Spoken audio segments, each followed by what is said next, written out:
All right. Welcome, everyone, to the Serious Angler podcast, where, as always, our main course for you will be talking and hopefully teaching you more about bass fishing.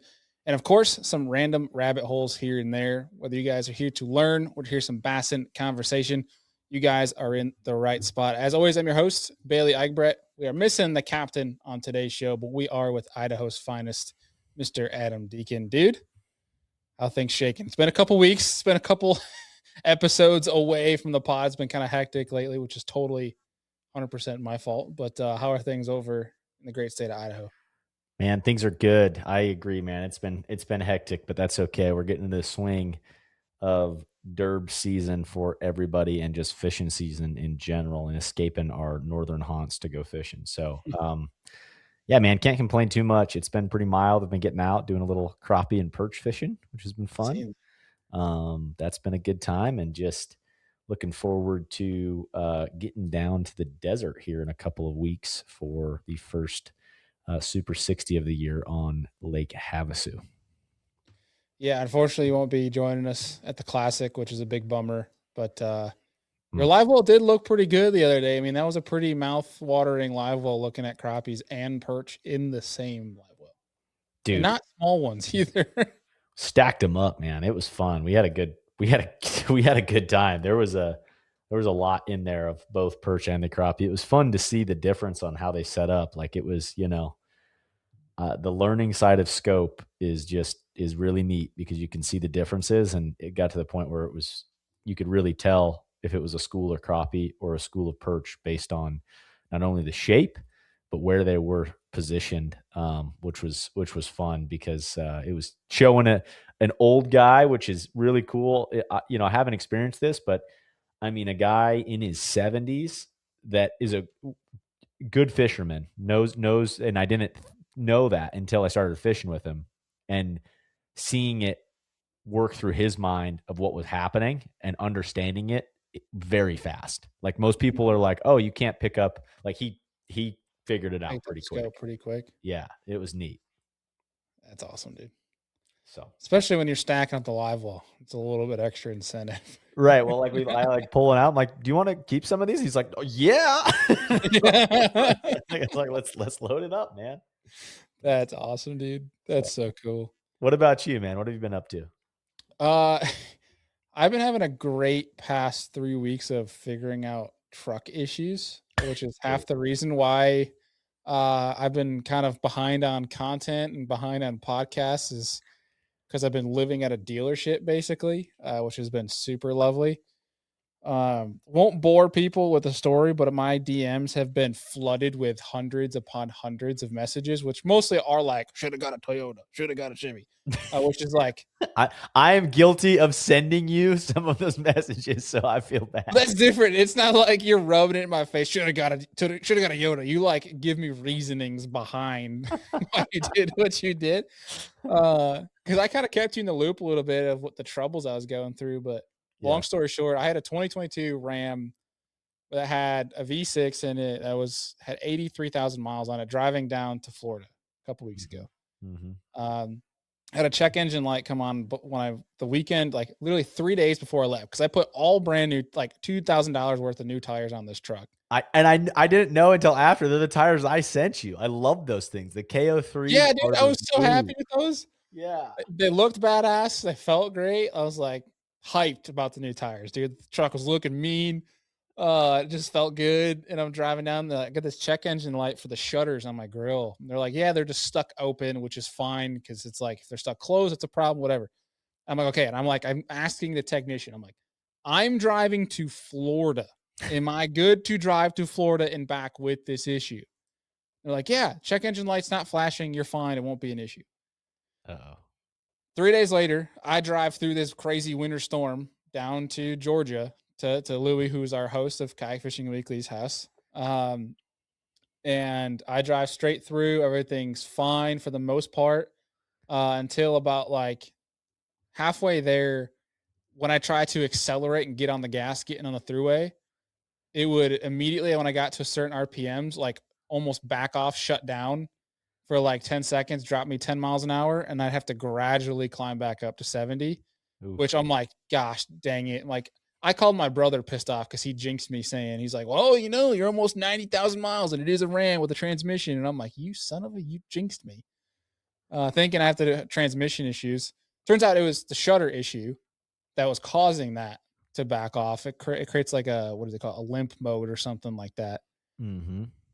So I get down to Georgia though. I pull into Louis' driveway. I'm back in the trailer and all I hear as I put the window down to like look backing up, all I hear is knock, knock, knock, knock, knock, knock, knock, knock, knock coming on my motor. And I'm like, you've got to be joking me. Dude.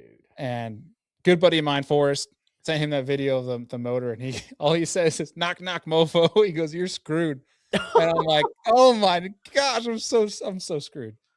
So I bring it into the dealership. Thankfully, Louis had a place 5 minutes away. They rushed me in, told them the scenario. I'm on a trip and they rushed me in. And I pull into service department and the guy looks at me. No, doesn't say another word. Just looks at me. He goes, well, that sure ain't good. I was like, great. Here we go. Not. And I'm at a point now where I'm just learning to laugh at everything new that's happening with this. But long story short, I am fortunate to be in a position that I am to make this call, but was either leave my truck there for over a month and pay 15 to 20 grand to replace it, because it turned out when they flashed it again, not only was the shutter issues, my shutters were gone in the first place, but also two, it was engine failure, which great. Like not going to be cheap because it's expensive to even open it up and even more expensive to go figure out what it is and replace it. So they're like, well, you can do this 15, 20 grand, potentially more, keep it here for a month or buy a new truck. So I bought a new truck. So, I'm sorry, man. There wasn't much left on that one, but bought the new truck, left the lot, was awesome. Got everything swapped over.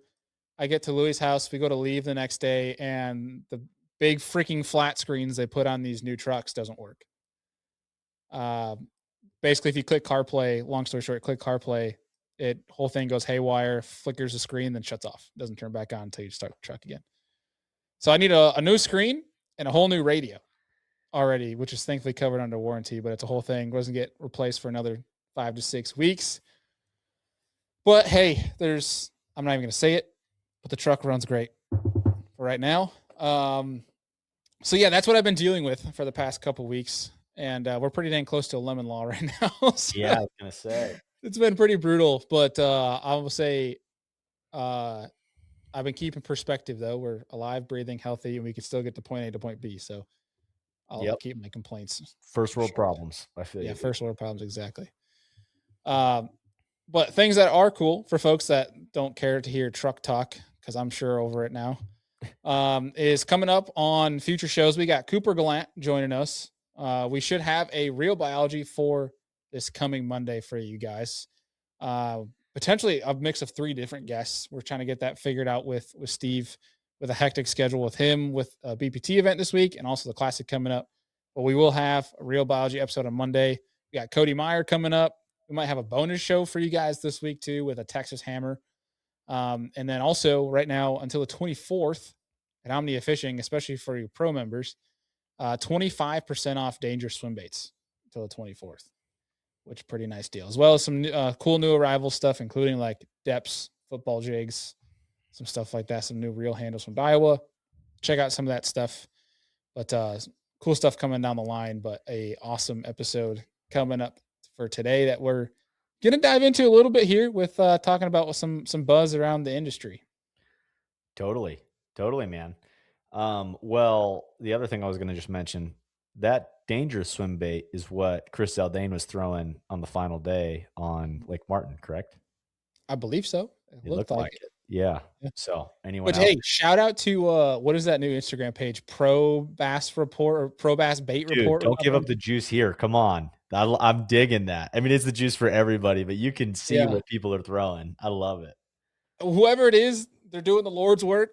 It is my new favorite page on Instagram. I just got to give shouts where shouts are due, but yeah, that's for sure. They're if you've never trusted the top 10 bait posts or whatever from Bass or MLF, this guy's putting them on notice. So he's showing what the pros are actually throwing. So we just need to get him to follow along with Kyoya. That's what we need him to do.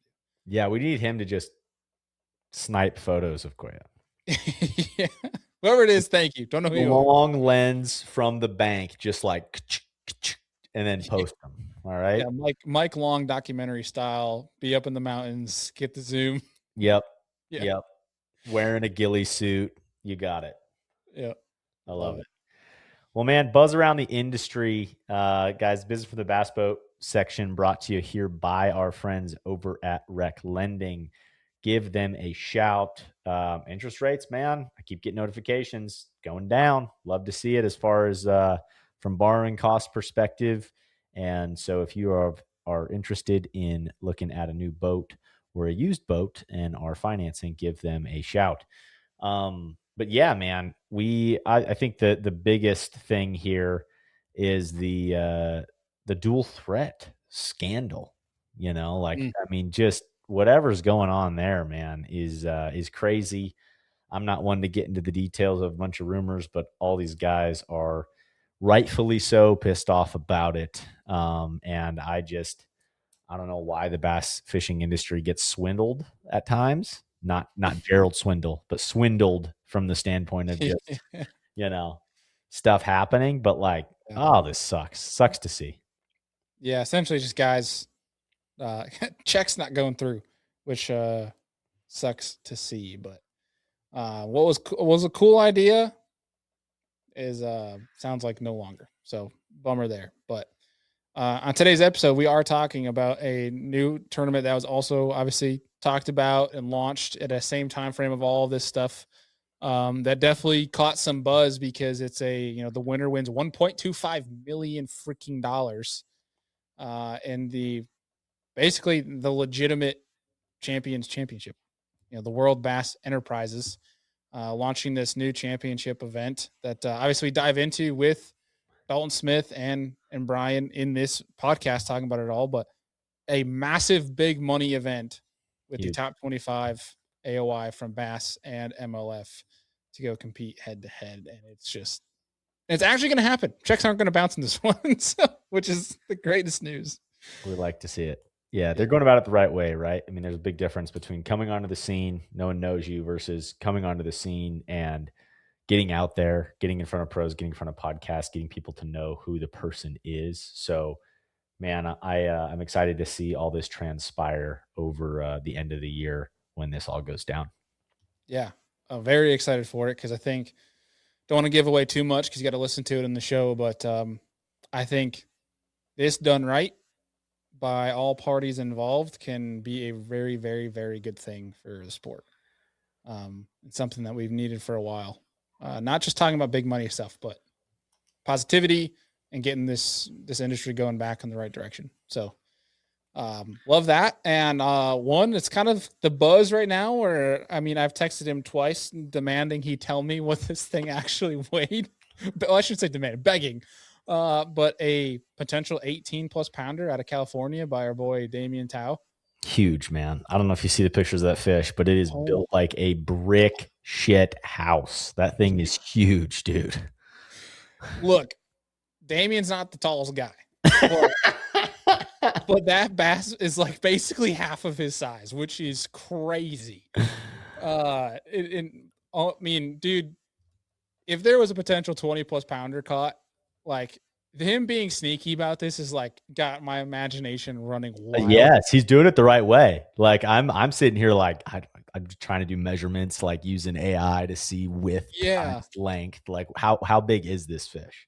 Right. I'm so excited for it to come out because Damien is such a good dude. And he's really like, I feel like he can be somewhat classified as sneaky if you want, but like his YouTube channel, he lays everything out there. Like he shows you what he does all. Still kicks your ass. He is like shoots it straight as can be. So it'll be, I think he films everything. I'm hoping it's live, catch video, all of it. It would be so cool. Amazing dude, even better angler. I'm glad he's on the West Coast right now. He's going to take my money when I fly out there. But if he was doing the national stuff, he'd probably win every freaking tournament. But super excited to see how big that fish actually is, even if it's not state record, whatever, like still that thing is probably going to go down like is a really cool story. Probably will break the YouTubes and the fishing side a little bit, especially if he filmed it, which I imagine he did because he had that angle. I'm assuming that was his camera mount. But awesome, awesome stuff. And what's cool is timing wise, last week, Louis, our host at Kayak Fishing Weekly, had Just him had on him the on. podcast for talking about the West Coast Kings. And so if you want to hear some stuff from Damian Tao, go check out that episode of Kayak Fishing Weekly. It was definitely a banger show. But awesome stuff. Super excited to I'm so impatient as it is. I'm dying inside to just know, like, just give me the first two numbers. I just want to know the first two numbers. Just like give me a little insight. Something. That's right. I Blur feel out the scale. I just want to know, like, how big are we talking here? if But it's over 18, man, that's got to be one of the biggest out of California in a long time. I mean, there was, I think, a 17 Wade, which is huge on Clear I think Lake it was last Oliver Nye, wasn't it? year. Years ago. Yeah, man. I mean, like, that is a freak, right? Like, there's a lot of 13 pounders caught every year or 12s, but like, to get I over that 15-pound mark and then go up 3 pounds past that is just crazy anywhere. Like, that is insane. I think if I remember correctly, I had put in AI asking about just kind of the tallies on record of certain fish of a weight. And I asked it how many fish have been caught over 18 pounds in the bass fishing world, largemouth bass specifically. I want to say it was less than 25 have ever been on record, which if you think about that, sure, say there's been 20 18 pounders caught, but still less than 25 18 plus pounders ever caught and you're one of them. That's insane. But also I feel like if this is 18 plus, like it might make California king right now. California's already king, dude. Clear Lake is the best bass lake in the country. I'm sorry, hands down. Best, like, there's Well, no I'm just saying as a state, like denying. Texas versus California, the whole argument right now. Oh, well, the trick is, I The still believe top end, California, I think, is king. I, but no, but I still agree. Like, Texas has got The an 10 pluses. unbelievable amount of 10 pluses. I'm not just a couple of bodies of water, but then, like, I was more thinking bodies of water, and it's like, dude, Clear Lake Oh, is just yeah. the numbers that come out of Clear Lake are not even Well, comprehensible. that's crazy. This wasn't even Clear Lake. No, that's the other Yeah. thing. Like, Yeah. I just think top end, though, like, I think Texas puts out more 10 to 13s. yeah, Maybe let's say 10 to 14s because they get a yeah, lot of share lonkers. they get a lot of shit. But dude, I think that top end, I think California's still king.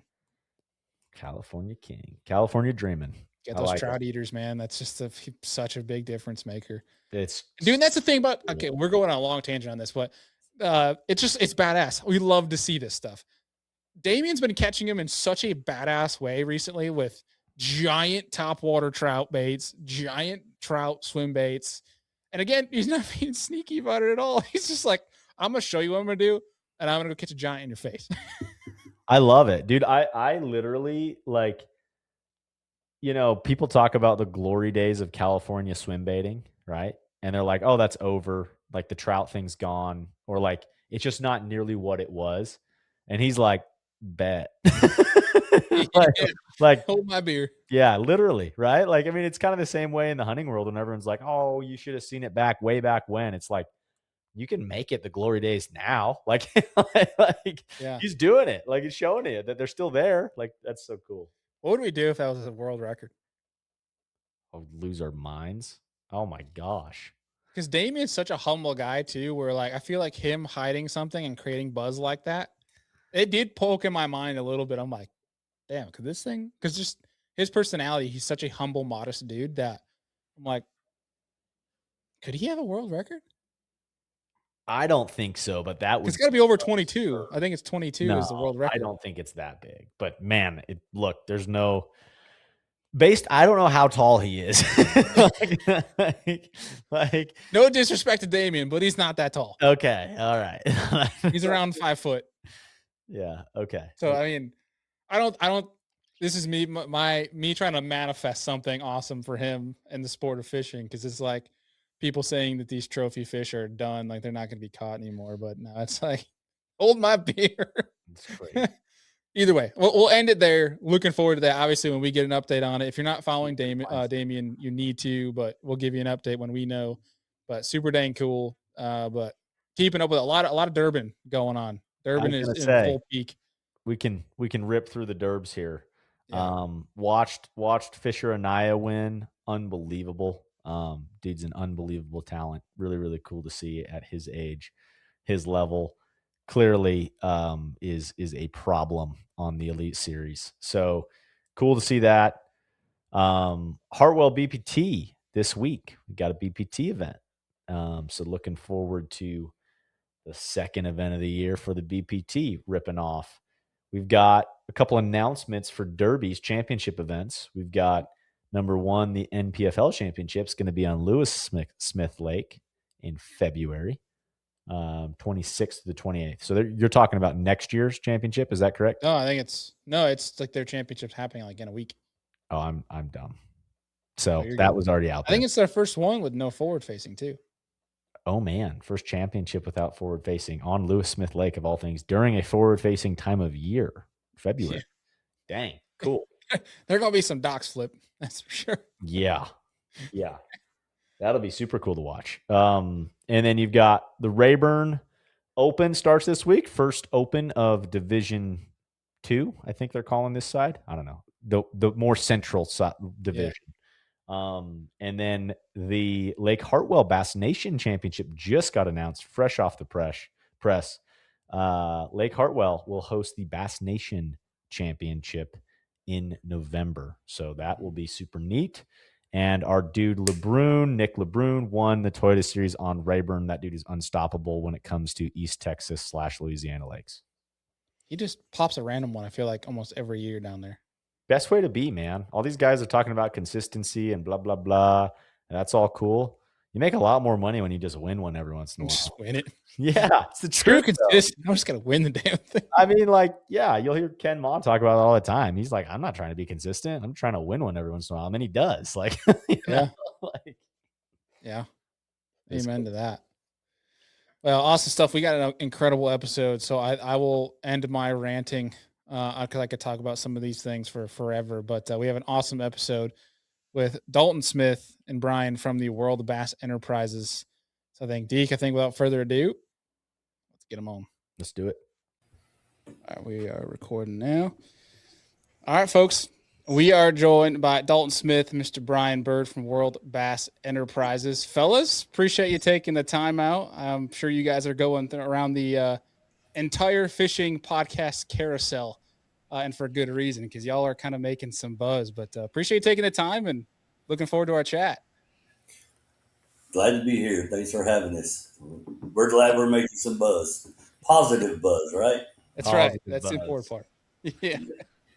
Well, for people tuning in, whether they're watching on YouTube or they're listening on MP3, kind of like give a little insight to where you guys are hailing from, like what state, what part of the country, and we can kind of start diving into this thing. Well, we're located here in Eastland, Texas, kind of west central Texas. Been living here 20 plus years.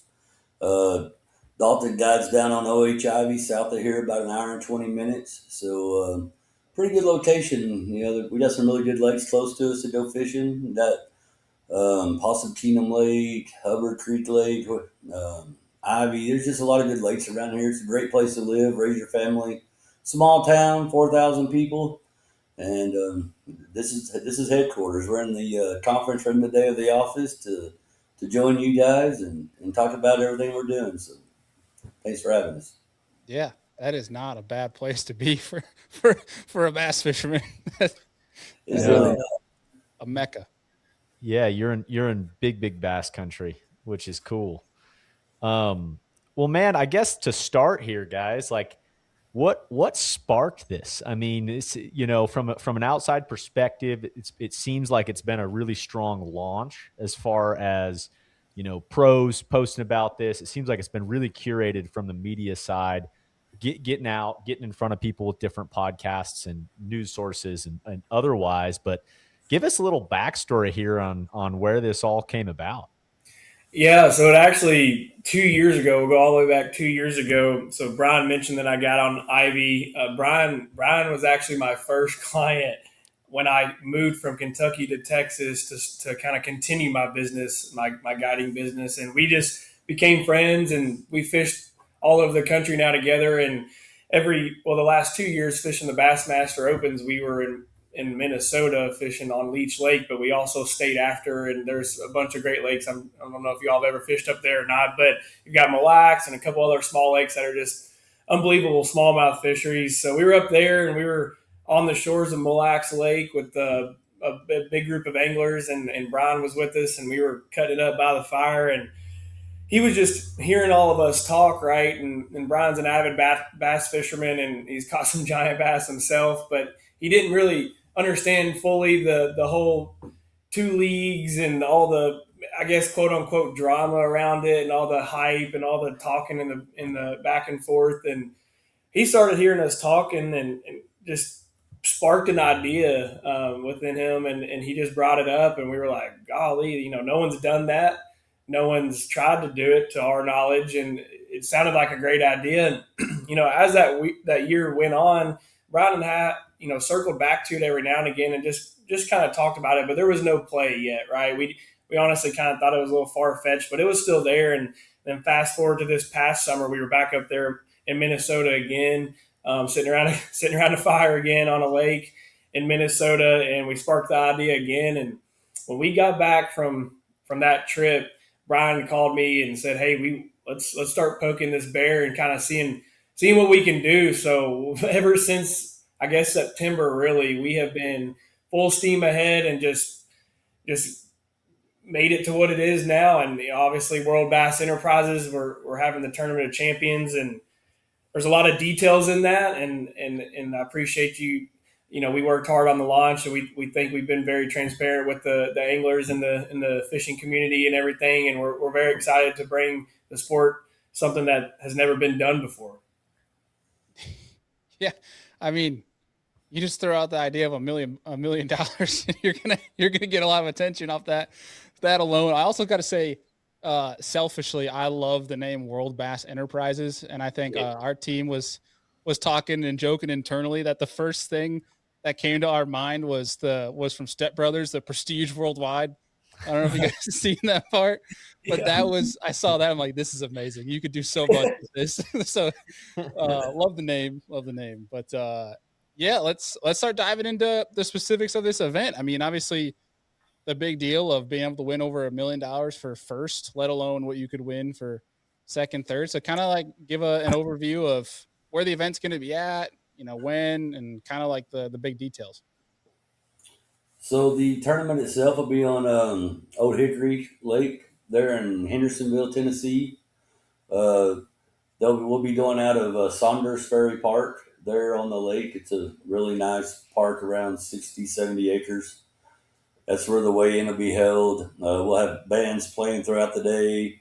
We're going to have a really big Thursday morning, the morning of the tournament, a really big opening ceremonies for the tournament itself that Thursday morning with a Class A performer to sing the national anthem, big fireworks show. We're going to have a cannon. We're going to do a no shotgun style start, right? We're not going to be calling boat numbers. So it'll be pretty cool. Yeah, and we're 26, 27 boats in each field, we figure. So I think we can spread them out. We've looked at it. We're going to have a tournament meeting about keeping them safe. I don't need nobody crashing the first day of the damn tournament. But, no. It brings some excitement, right, to the launch of it. And the anglers go out, and we'll have a big expo going on there at the Gaylord, the hotel there in Nashville. They'll be the host hotel there in Nashville. That'll be going on there. We're going to have some watch parties going on throughout Nashville, throughout the whole event, every day of the tournament, streaming it. And then to wrap things up, we'll have a champions dinner Saturday night after the tournament. And then Sunday, we'll have a pro-am with the top 15 anglers that qualify to fish Saturday, right? Those anglers will stay back and fish Sunday. And we got some pretty pretty big names that are coming in. We can't say anything yet that are going to fish in the Pro-Am, but it's going to be pretty cool as well. We'll be streaming it as well. Oh, interesting. So like a separate Pro-Am with like celebrities kind of a thing? Is that the thought Yeah, process there? yeah. That'll happen Sunday, the day after the tournament. Super cool. That's cool. What was what sparked for Old Hickory? What was the deciding process going there? Yeah, I mean, Dalton and me and Brett Cannon. I don't know if I think y'all probably know Brett. Yeah. Yeah. When we talked about doing this and like, okay, we're going to do it. Now, where are we going to do it at, right? Brett had some connections in Nashville, and we looked at more of the place to go to have it than we did the lake. A place that could host something like this that hasn't been gone to over and over again, beat up already, you know, something new to an area. And Brett has some connections there in Nashville and it just made sense for us to go to Nashville. It's a great city, great town. Nothing like this has gone there in a long time, over 20 years, I think, since a big fishing event like this has gone to Nashville. So it's right in the center location of the fishing world. You got Tennessee, Kentucky, Texas. I mean, Texas is not far, you know, it's kind of surrounded, kind of the central location there. Mm-hmm. And then you guys up in the Northeast, it's not too far of a trip for y'all either, you know, down to Tennessee. So it's just a great location, we thought. And then as far as the lakes, there's really only two lakes that work there. It's either Percy Priest or Old Hickory. And we went and toured both of them and looked at both lakes. Old Hickory might be a little bit better fishery, but Percy might be a little bit better than Old Hickory. But I've talked to several people that say, you know, there's some people that are saying Old Hickory's not going to, but I've talked to several that say Old Hickory's going to surprise some people.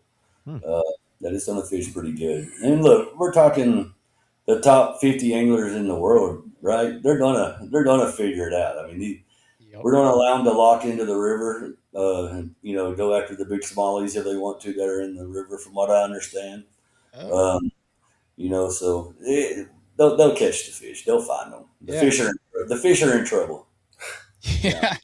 I know, because I mean, it's no secret. You see some of the comments. People are like, "Why would you choose Old Hickory?" And personally, for me as a fan, I mean, don't get me wrong. I think slugfests are always fun to watch, but me as a fan, while some of the anglers might want to go fish the slugfest, I love to watch the hard ones, because I feel like me as a fan and somebody that values learning that part of it, the grimy ones are where I have my most attention. And I think so. I was excited to hear that. I think it's like you said it perfectly. We're not just talking about, you know, somebody like myself or the everyday angler that's going there and trying to fish, have a good time. We're talking about the top 50 best in the world. They're going to catch them. There's going to be some fish caught. So it's cool. And it's a whole, like you said, whole new setting. And it does is, you know, come championship Saturday, right? I truly believe there may not be more than a couple of pounds separating 10th through first place. And so that makes some really good live, you know, championship day, made to watch TV right there. You know, if 10th place still has a chance to catch first place, I can't think of a better scenario as far as being the guy that's producing a tournament like this to have that kind of drama. And maybe I'm wrong, but I think it's tight. I think there's some tight weights there, so we'll see. Yeah, it seems like the grimy ones, you get no middle ground. You either get one person that runs away with it, and by run away with it means like 4 pounds, or it's a surprise and you have no idea. There could be 4 people that could win it by the time you come back for weigh-in. So it keeps it exciting regardless. And obviously Nashville right there is perfect for when you're talking about this Pro-Am now. You got your perfect little list of people close by that could potentially show up for this event. Right. Yeah. We got some potential NFL football stars and some other people also interested. So cool. It'll be a variety of people. Yeah, it's gonna be cool.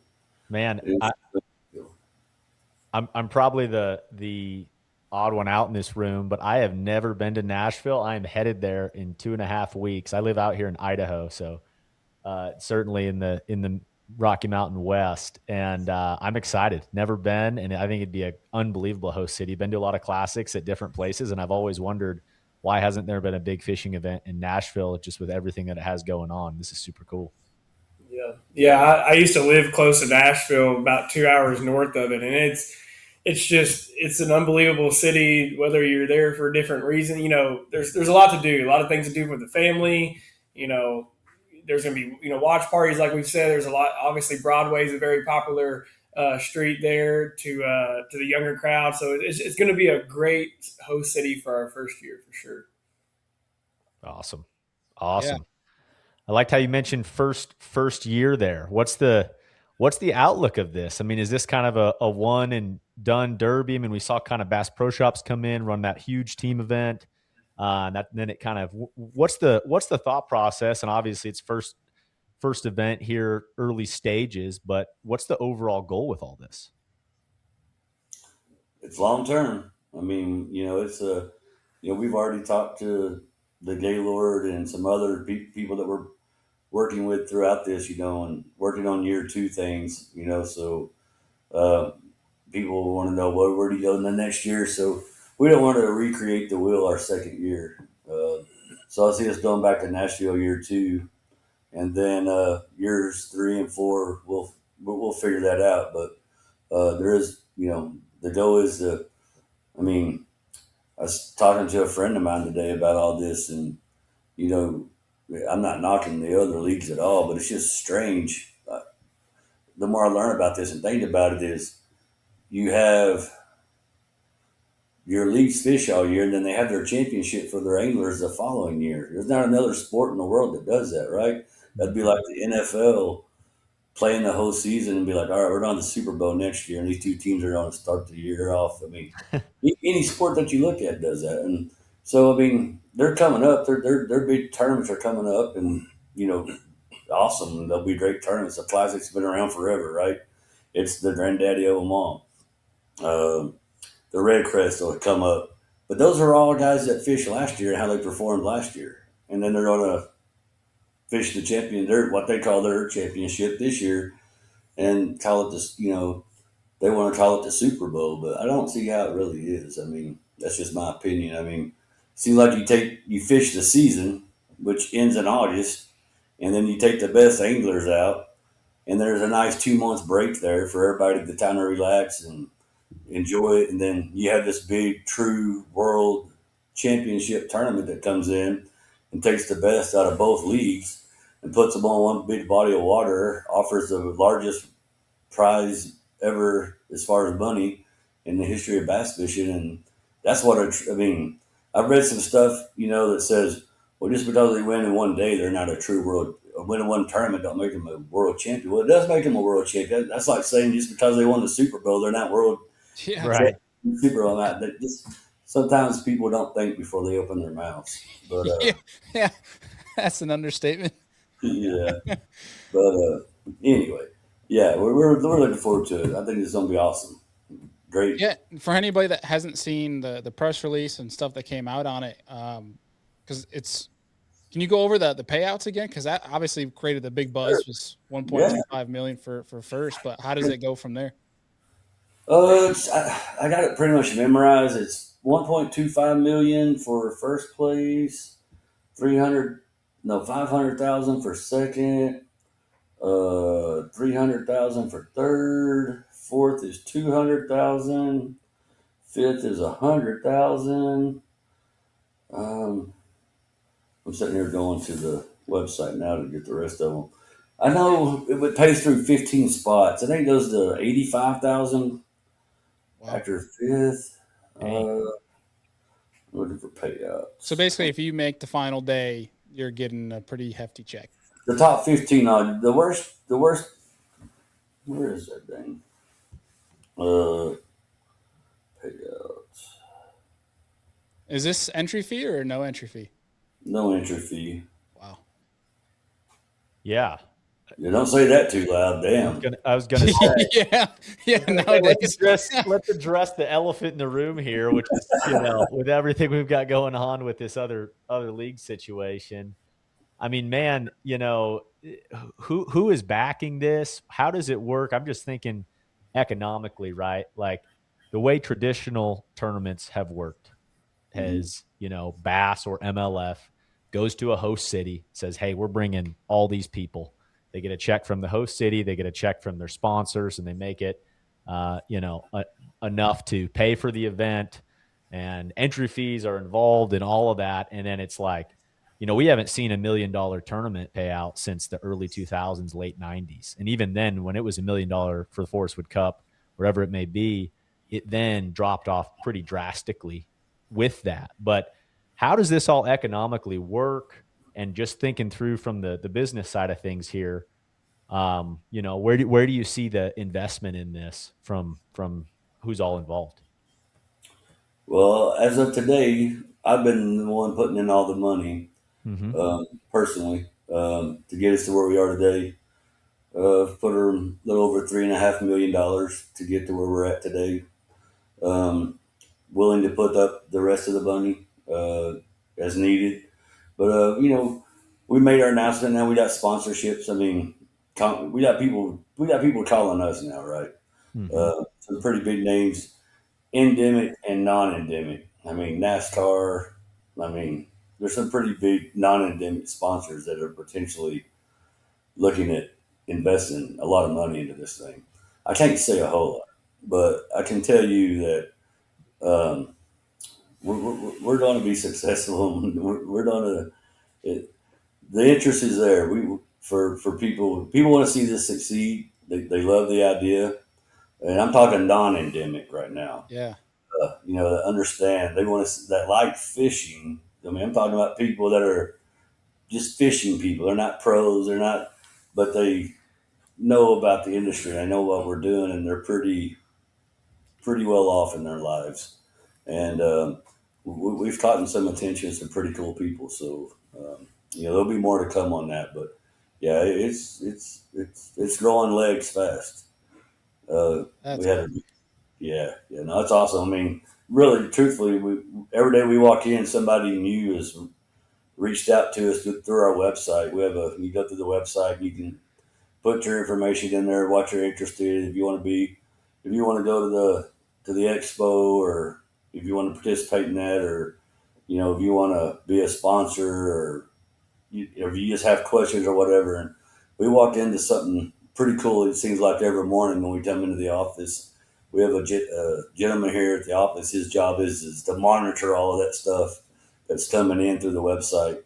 And I'm like, Hunter, what's new today? I got this email from this guy. He says he's a producer out of Hollywood, and he has some people that want to fish in your pro-am. And I'm just like, okay, this is cool. I guess I'll go in here and call this guy and see what he wants. But so you never know what's going to happen from day to day. It's been cool. Cool. Wow. Well, tip of the cap to you, Brian. That is incredible. And I know that the industry has been looking for a hero for a while. And I don't want to know if I'm the hero. I know it needs it, right? I do. I think, the fans want it. The anglers want it. Everybody seems to want it. I think it was a good move on our part to make it happen. Surprised somebody else hasn't already done it, to be truthful with you. I really looked for reasons why it hadn't been done, right? Whenever I was contemplating up till September of last year of, why hasn't anybody done this? And, it's a lot of work. I can see that. And there's some risk to it. That's in any business. Anybody that's, any entrepreneur that's been in business, there's never nothing guaranteed. Everything's a risk, right? And there's some risk to what we're doing. But you put your best foot forward every day when you get up, and I don't know if y'all are Armageddon fans, but I love the movie Armageddon. Oh, yeah. And we'll hit 6,000 feet, I promise you. Okay. So, I love that. Yeah, I feel like I've heard it so many times where this conversation will come up. You're like, man, I wish we could see, the Wheelers and the best of the best over there. Then you see on the elite side, whoever, the Chris Johnsons, the Poliniks, et cetera, go at it. You've heard about it all the time, and it's whether you're in the boat or you're with fishing alike people at the bar or whatever it may be. And you're like, yeah, maybe one of these days. Well, one of these days is coming. It's actually happening. And there's no checks bouncing in this one. So I think it's going to be pretty dang exciting to see us all come together. It really is. Yeah, I think it's always been a confusing part of our sport, right? I mean, if I try and explain what professional bass fishing is to people outside of our industry, and it's confusing, right? Like, I mean, it's just like, well, there's this league and then there's this other league, and it's just like people are like, what is it, dude? I mean, just how many pros are there? Is there a PGA or like, it's what is going on? And it's like it's hard to explain, and then it's also hard to debate who the best pros are out there between everything. And so I think That's what caught my attention. That's how this came about, and that's what they were arguing about over the campfire. And I was like, "What do you mean you don't know who the best in the world is?" And they're like, "Well, some fish in this league, some fish in that league, and we don't know who the best is." And I was like, "Well, hell, let's fix that. That's easy. Just throw a tournament on and put them all against each other, right?" I think it just boils down to now we're actually going to be able to go, here's a true world champion. We have guys from Japan, Australia, Canada, obviously the United States, all competing in the United States for different trophies right now. And now we're going to be able to all come together and celebrate the sport of bass fishing and crown a true world champion every year. And it's just something that obviously we're going to look forward to. Dude, yeah. I mean, and with that, I'm curious, with this launch and everything else, has there been any communication with Bass or MLF as far as, hey, how your pros are going to get here? Have they reached out, like, what's going on? Like, has there been any of that, or has it been like, man, this is what we're doing and here's what's going to happen? No, out of respect, I thought the best way to launch this was first to reach out to each one of those organizations. So I reached out to Boyd and Chase. Boyd being on the bass side, Chase being on the I said that wrong. MLF or Yeah, Chase is on Bass, Boyd on. Yeah, I said it wrong. But anyway, I reached out to them to I just told them who we were, who I was, introduced myself, told them what we were going to be doing, and told them that I had no intentions of being a trail. Cared nothing about putting on a tournament trail. That's not what we're here to do. Last thing I want to do is put on a tournament trail, but that we were going to be putting on what I consider to be a true world championship tournament, and we're going to be taking the top anglers out of their leagues and putting them against each other and having a big payday, and crowning a true world champion. And they've both been very respectful. Still potentially they have some involvement in this thing. Don't know yet. Haven't talked to them in a couple of weeks, but did see an email last week that came out with us three on it that we're back, talking back and forth. So, I don't know what's going to happen there yet. Maybe nothing. But I do think they're going to back it as much as they can. As far as they're not here to be an enemy. I haven't seen no signs of that. So that's good, right? I mean, that's good for the sport. I mean, that's what we want. I believe we're helping them in promoting them and what we're doing. More people will pay attention to their leagues and how their anglers are performing, and then I think they're helping us. Without them, we couldn't do what we're doing. I mean, if you didn't have two separate leagues, two professional leagues that are putting their anglers out there on the water and putting all these big tournaments on throughout the year, that's how it's set up. And then we wouldn't be able to do what we're doing today by taking the top anglers. So, I mean, everything's been real cordial there, been good. And I expect it to keep going that way. Hope it does anyway. Yeah, I think what's exciting about this, I think from all parties involved, including the fans, is we've been hearing for a couple of years now of, we need more personalities in the sport. And to do that, maybe we need more rivalries in the sport. And I think what this does, I feel like both organizations, both of them claim they have the best anglers in the world. You hear the very similar claims come from each. Well, now it's like, now you can prove it. Now you're almost giving each year after you have this championship bragging rights to an organization, and creates a healthy rivalry in the sport that people can get behind. And I think that's what this basically has done, which I think is, whether that was intentional or not, I think is an awesome thing that I would see cultivate from all of it. And I think from that standpoint, hopefully the organizations see that and they dive into that of like supporting it from a media side, pushing for their anglers. having some fun, social media butting heads against, organization to organization. I think it's all positive, I think, to come out from it. And Brian and the team here, we have a lot of really cool ideas on how to keep that competition, that kind of friendly rivalry or whatever between the two, to just kind of make it more exciting for the fans. And that's going to be something cool to see develop throughout the year. And then obviously on the week of October there that we're putting the tournament on. Yeah, totally. One of the cool things, I don't know, I'm sorry, I was reading a text, but the Champions Trophy, right? Did you tell them about The Champions Cup? No, the Champions Cup.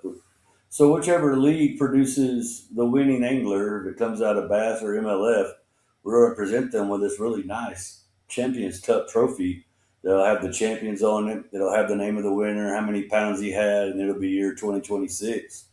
And they get to take that cup with them for bragging rights for the whole year till the next year. And whether they want to take it to their classic or to their red crest or put it in their office, I mean, it's it's their cup to do what they want with. Now they'll have to return it next year, and we'll see who wins. But they may get it back, or it may go over to the other league. And you're talking about bragging rights. It gives them bragging rights, and they keep track of who 6-7 years from now who's won the most cups. You can. Another thing that's really cool. You can go on the website right now. World Bass Enterprises, and vote on which league you think is going to produce the champion. Oh, cool. Yeah, that's awesome. Yeah, you can go in there and I think it says have your say, and you just vote Bass or MLF or whatever. I don't know what it says, but there's the two leagues there, and you just vote. And the way it's set up, you can only vote one time, so it's pretty neat. Keeps tally. I will say. Bass is ahead right now a little bit. Yeah, there you go. Interesting. Yeah, I think they're at 50. Last time I looked, it's been real interesting. It was real close, 52-48, but last time I looked, it was like 55-45. It's going to be so fun, especially as a fan, and obviously for us in regards to doing the show and being able to kind of get on here and debate it a little bit. I know it's going to be pretty dang fun leading up to that, and seeing, as the years come to an end of like who's projected to be in there. I think also too, just thinking about it right now, that's going to create some additional initiative for guys that are in like that top 15, top 20 bubble in their own organizations to get their butt into that top 25 to make sure they qualify for this thing. So that's going to be cool too. That's something I didn't even think about till now. And we'll make sure we put the links to your guys' stuff in the show notes so people can go in there and vote on the website and things like that, and kind of get involved, get some banter going. Lord knows we will be, but it's cool. I was telling Dalton the other night. So they've had 2 tournaments now on the elites, and after this week they will have 2 from BBT. Mm-hmm. And if you go in there, I'll be anxious to see what BBT's done this week. And you go on the website and look, we have it posted, the top 25 on performance. And you start looking at some of the names of them anglers, and you start going, wow, they're pretty loaded right now. And you start looking over at the other side, and you're like, oh, wow, it gets pretty interesting to see who can. I mean, we still got a lot of tournaments to go, right? But just the fact that you can go in there and study, like, if these 25 went against these 25, it's going to be an interesting tournament. Absolutely. Now, is there I apologize if maybe I missed it. Is there going to be live streaming for the anglers that day, or for the tournament, I should say? Yep. Now, it'll be live streamed around the world, and it's going to be a different type of streaming. It's not just going to be the tournament is going to be streamed. Wednesday, we have a media day. We're going to have an hour of streaming on the media day. We're going to bring the top 5 anglers in points up on the stage, and there'll be questions asked to them, and let them answer it, and try to create some hype and little controversy maybe between the 2 leagues. Get it going, the right way. Have some influencers there and podcasters. You are welcome. We're going to send out invitations to podcasters to come set up their, podcast and for media day and stuff like that. We'll have about an hour streaming of that, and then Wednesday night is opening ceremonies where we're going to introduce all the anglers on a big stage there at the Gaylord Hotel, and then we'll have a bring up the anglers of the angler of the year from each league will come up, and we'll do a coin toss to see who goes out first on Thursday to start the tournament. Which league goes out first, and then there will be a toast. We'll bring out some champagne. We'll have a toast to the tournament. All that will be streamed, and then starting Thursday morning, the streaming of the whole tournament, the flyover that we're going to be having, the fireworks show, the national anthem, all that will be streamed. And then we're even going to have some cameras at the watch parties and at the expo and different places where things are going on where, during the streaming, it'll may break away from the tournament for a minute. We may go check in on a watch party and just check in on the crowd. So, different little taste to how it's streamed, but all that. And then even the championship dinner Saturday night, it's going to be a VIP type championship dinner. But we're going to stream about 30 minutes of that where the checks will be presented to the overall, the top 3 winners. They'll get their trophy. We'll present the trophies there on stage at the weigh-in Saturday, but they'll get their check Saturday night there, or it'll be a fake check, I guess, or something. Yeah, the Happy Gilmores. Yeah. Yeah, Happy Gilmore's check. But I shouldn't have said that fake check. I was going to say, easy with the fake check talk. I'm like, oh, God. Yeah, you might want to cut that out. Well, we'll have everybody. Leave that shit on there. We're going to have everybody's wiring instructions, and we'll wire the money to their account. But it's a card amazing. check, and it is no good. I can promise you that. Everybody knew what you meant. You're all good here. It's all in good fun. That was pretty good. I didn't even catch it until you said something. That was funny. So as far as I'm looking now, it is neat to see on the website kind of the point standings between everybody. Now, if an angler wins an event, they automatically make it, correct? Yes. Now, does that then go down to where there's more, or not as far as qualifying? So we're not doing any work downs at all. So if you win an event, whether you place in the top 25 or not, you're solidified, you're qualified for the tournament, and we're also taking the top 25. So that's why we've been stating that we're expecting 50 to 60 something anglers, somewhere around in there. So. Got it. The only way there could be a work down is if MLF ended up with like 27, 28, let's say, and BP and Bass had 28 or 29. We would even up the field so they have the same amount of anglers. I see. Because there's potentially a team concept where whoever puts the most anglers in the top 15, there's something they potentially are going to win that's pretty significant. Cool. So we want that to be equal, right? We want to have the same amount of anglers in the field. That would be the only way that that scenario would happen, but we're still working through that. Nice. That's nice. pretty Like dang exciting. It seems like you guys are doing a lot of thinking outside the box. Obviously, taking what's worked, I think, from past tournaments and implementing them, maybe even taking them a step further, which I think is awesome to see as a fan. I guess I'm curious from your guys as your team's point of view, looking at this event, what do you think were, I guess, some of maybe not weaknesses, but things that these championship style tournaments needed to capitalize more on when it comes to whether the tournament itself or fan integration, stuff like that, for how you're implementing your tournament, if that makes sense. Yeah, so our tournament there in Nashville, obviously, if you want to look at it from the expo side of things, we're really going to tap into the outdoor lifestyle instead of just a straight up fishing expo. So we're really going to work hard on that and just try to be a celebration of the sport, and because there's a lot of people that hunt, right, that obviously love to bass fish, but they might not follow the sport in a certain area. But we're going to try to bring that all together, even the ATV world, stuff like that. But as far as the tournament goes, crowning the True World Championship, that's completely different, right? That's never been done. Brian has mentioned that our live stream is going to be a lot different than what the fishing fan has consumed in the past. And I mean, the money, right? The payout. So I think we have a lot of big things that are different about this tournament, and that we see it's going to be better for the angler, the consumer, everything. Love that. Looking at it from all parties involved. Mhm. Absolutely.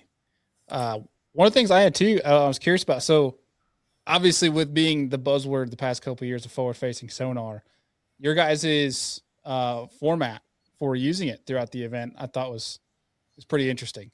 Kind of walk through how you guys landed upon that. Yeah, so the two qualifying days will be Thursday and Friday. We're going to let the anglers choose which day they want to use that. So you can only use it one day of the two qualifying days, and then on our championship Saturday, you'll be able to use it half the time. So if you turn it on in the morning, it's on for a certain amount of time. The half period. If you turn it on in the evening, that's up to the angler. And obviously, Old Hickory Lake is in the fall. It's going to be. I think you're going to be able to catch them a couple different ways. You're obviously going to be able to get up shallow, and the shad are going to be up on the flats, stuff like that. And then there's probably going to be some scopeable bass. But obviously, that's been a huge talk in the sport the past couple of years. This whole forward-facing sonar, we're all kind of like to the point of getting tired of hearing that. But we wanted to implement it in some way in our tournament, and just let both of those styles shine whenever they're used. Got it. That. Yeah, man, I appreciate that. I like how people are getting creative right now as far as forward facing and not forward facing. I personally believe there's a space for both of them in our game right now, and it's neat to see it. To me, a true world champion, right, is going to be good with and without it. So I think it's a good mix of things. Correct, sir. Yeah. No, I'm excited to watch that because I've enjoyed the flip flop schedule that Bass has had, and I've enjoyed also with the BPT having the one period where you can go I out. would say I would agree with you that it's been more fun to watch this year with it being different. Yeah. Dunnersville for the elites is awesome. I mean, for the without forward facing was fun to watch, and then they had their tournament with it this week. It made it different, and then BPT out of their three periods getting to use it one period of the three. It's been fun to watch. It's been different, and I think it's made the competition a little tighter. I mean, I do Yeah. believe. I believe it has changed. I do believe it's made a difference. I agree. If Totally. it would have just been forward facing sonar the whole time, I think the outcomes of all those tournaments are totally different. Yes, totally. Yeah. It's neat to see the different skill sets, and I think it makes it tighter. And you'll see the guys I think that are really, really shine with both, right? I mean, which is what we're after. Who's the best out here? So, Yeah. speaking of, I guess just tournament organizations, another hot button topic, right, is information.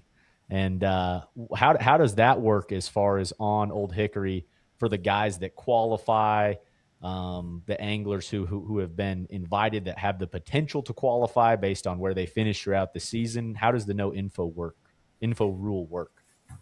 Yeah, we have a no information rule that was implemented on our launch date, February 3rd, and that is throughout, to the tournament when it starts. And obviously, you can practice the lake, but off limits will be September 20th. So that's been clearly stated to all the anglers, and they're aware of that. And we just see to crown a true world champion that the no information rule needed to be implemented there, and that's kind of how we've gone about it so far. I like it. Yeah. I would. I think we need to get an inside ear of somebody that lives near Old Hickory just to see how many guys think they got the confidence that they're going to make it and start pre-practicing a little bit ahead of time. I would love to see who's rolling up in the parking lot. Well, there's three that have already qualified. I was going to say we know three, right? Yeah. Yes, you do. Yeah, Drew Gill and Hank Cherry and Mr. Fisher and I, and we're about to have us a fourth one. So it's been really fun to just know that every tournament we're gonna have a new qualifier, and who's that face gonna be? Yeah, dude, totally. I mean, just another thing, like you said, that makes it. I feel like as tournament anglers, we all are always looking at like what this event does for the future, whether it's qualifying for a championship. If I win, I can go to this tournament. These sorts of things, and it's like. I mean, it's just another element for guys to pay attention to and dig in deep on. So it's going to be, like you said, I really like the idea of the website being able to track who's in and who's out, because it's another thing that fans love to do is to like see where stats line up, and it shows it right there. Absolutely. Yes, no, it's cool. It's still there, and I like the voting deal. As it grows, we just put it up the other day, and the more people that go to the site and vote, I'd like to see. I would expect it to be thousands of people will vote before it's over, and see who the world thinks is going to produce the winner. That's another pretty cool part of the website. Also on the website, you'll be able to learn more about things as we make announcements and stuff like that. Uh, we're expecting May 1st for tickets to go on sale for attending everything, have all that worked out.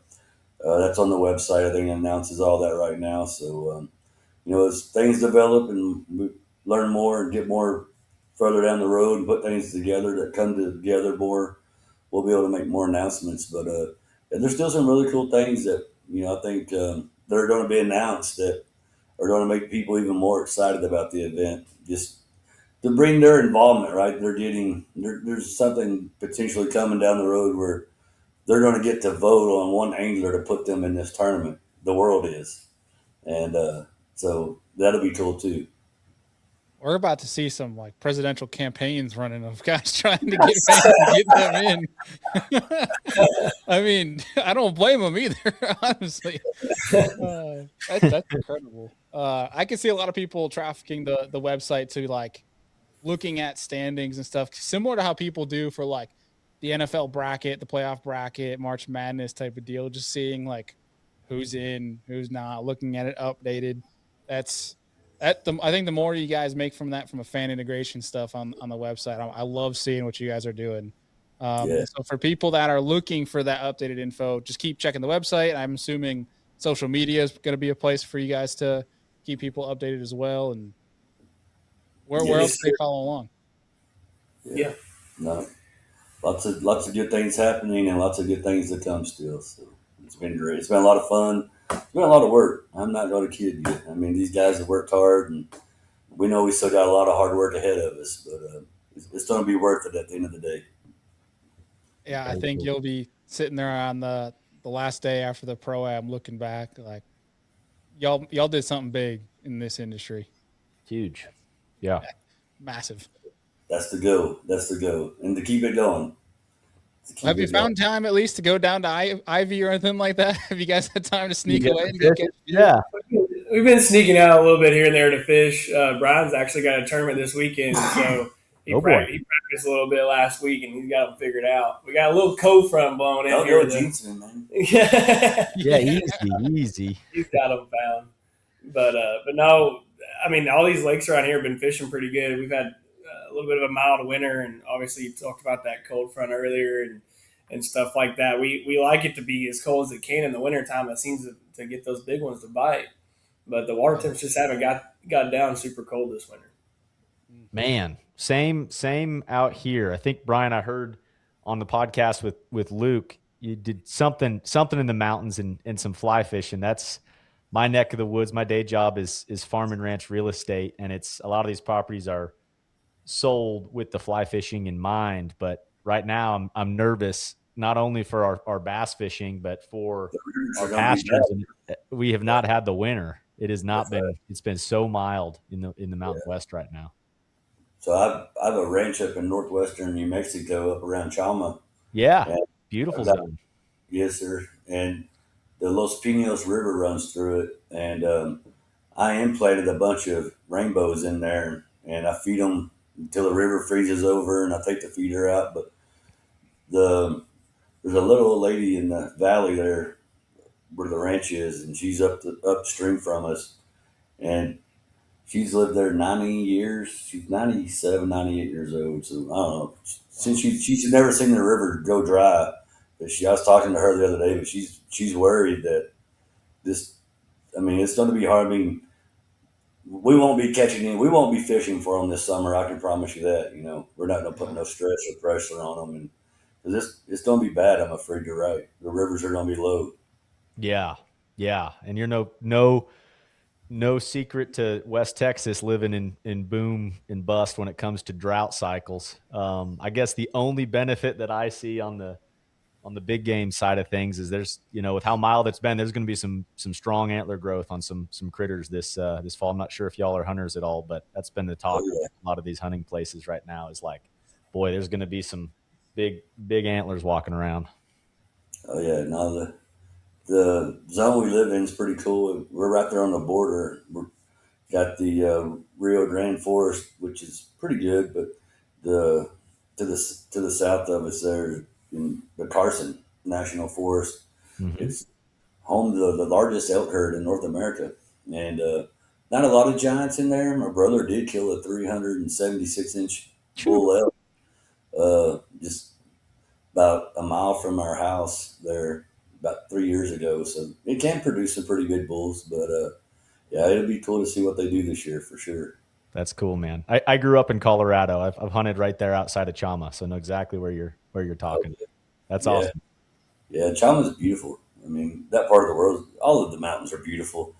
I love Idaho. I think it's one of the most beautiful states I've ever been in the summertime when the crops are up on the mountains on the sides of them and stuff, and the Snake River's running through there, and it's just, I mean, I think it's one of the most prettiest states there are in the country. I love Idaho. So you live in a beautiful place. I like it, man. Yeah, we got the same taste. I'm with you.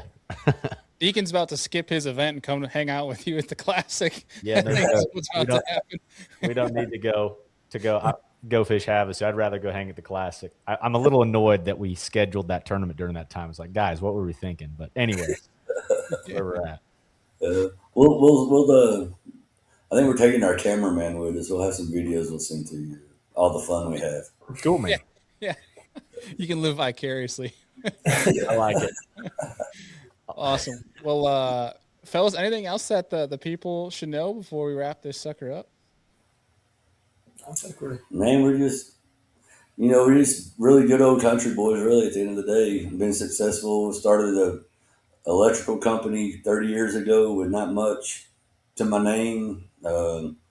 And Lord blessed us. And, we made a lot of good friends, got to know Dalton. And I truly believe we were all put together for a reason. And, here we are today being able to put this tournament on. So, we're not trying to be something that's just crazy. We're doing something. We just want to do something good for the sport. We do want to make money as entrepreneurs, as a businessman.